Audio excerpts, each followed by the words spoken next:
అమెరికాకు రోజు గడవడం లేదా? ఓవైపు దేశం అప్పుల కుప్పగా మారుతూ ఉంటే మరోవైపు ట్రంప్ తీసుకుంటున్న నిర్ణయాలు మరింతగా ముంచుతున్నాయా? ఇప్పటికే 37 ట్రిలియన్ డాలర్ల ఆర్థిక భారాన్ని మోస్తోన్న అగ్రరాజ్యం త్వరలో మునిగిపోయే నావ కానుందా?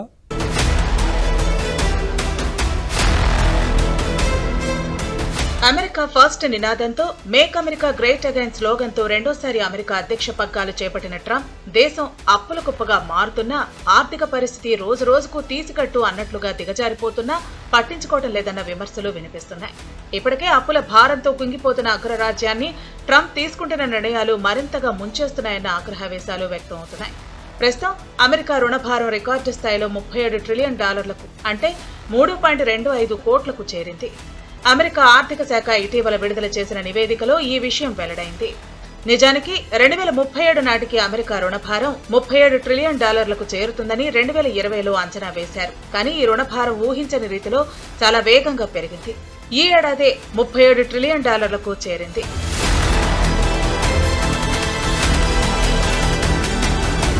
కరోనా సమయంలో ప్రపంచ దేశాలన్నీ తీవ్ర ఆర్థిక సంక్షోభాన్ని ఎదుర్కొన్నాయి. ఈ సమయంలో అమెరికా ఆర్థిక వ్యవస్థను కాపాడేందుకు భారీగా రుణాలు సేకరించారు. మాజీ అధ్యక్షుడు బైడెన్, ప్రస్తుత అధ్యక్షుడు డొనాల్డ్ ట్రంప్లు పెద్ద మొత్తంలో అప్పులు చేశారు. ఇక రాబోయే దశాబ్ద కాలంలో మరో 4.1 ట్రిలియన్ డాలర్లు రుణాలుగా సేకరించేందుకు అవకాశం కల్పించే బిల్లుకు ఇటీవల ట్రంప్ ఆమోదముద్ర వేశారు. దీంతో అప్పుల్లో అమెరికా అగ్రరాజ్యంగా ముందు స్థానంలో నిలిచింది. UNCTAD 2025 ఇటీవల విడుదల చేసిన నివేదికలో ఈ విషయం స్పష్టమైంది. అప్పుల జాబితాలో ప్రపంచంలోనే అత్యధిక అప్పు ఉన్న దేశంగా అమెరికా నిలిచింది. అధ్యక్షుడిగా బిల్ క్లింటన్ ఉన్న సమయంలో అమెరికా మిగులు సాధించింది. కానీ ట్రంప్ మొదటి హయాంలో ముఖ్యంగా 2020 కోవిడ్ సమయంలో ప్రభుత్వ వ్యయాలు భారీగా పెరిగాయి. ఉద్యోగ కోతల కారణంగా పన్ను ఆదాయాలు గణనీయంగా తగ్గాయి. ఆ సంవత్సరంలో లోటు మొత్తం జీడీపీలో దాదాపు 15% చేరింది. ఇక రెండోసారి అమెరికా అధ్యక్ష పీఠాన్ని అధిష్ఠించిన ట్రంప్ అధికారంలోకి రాగానే వేగంగా నిర్ణయాలు తీసుకుంటున్నారు. ట్రంప్ అమెరికాకు పునర్వైభవం తీసుకురావాలని కోరుకుంటున్నారు. ఈ క్రమంలోనే టారిఫ్ల వార్ మొదలుపెట్టారు. కానీ పెరుగుతున్న అప్పును నియంత్రించడంలో ఆయన ఘోరంగా విఫలమయ్యారు. దీని పట్ల ఇప్పటికే అమెరికా ప్రజలు రోడ్ల మీదకొచ్చి మరీ ఆగ్రహవేశాలు వ్యక్తం చేస్తున్నారు.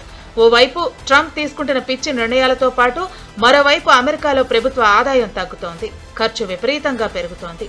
కేవలం వడ్డీ చెల్లింపుల కోసమే అమెరికా రోజుకు దాదాపు $2 బిలియన్ ఖర్చు చేయాల్సి వస్తోంది. ఇది అమెరికా ఆర్థిక వ్యవస్థకు, జాతీయ భద్రతకు మంచిది కాదని నిపుణులు అంటున్నారు.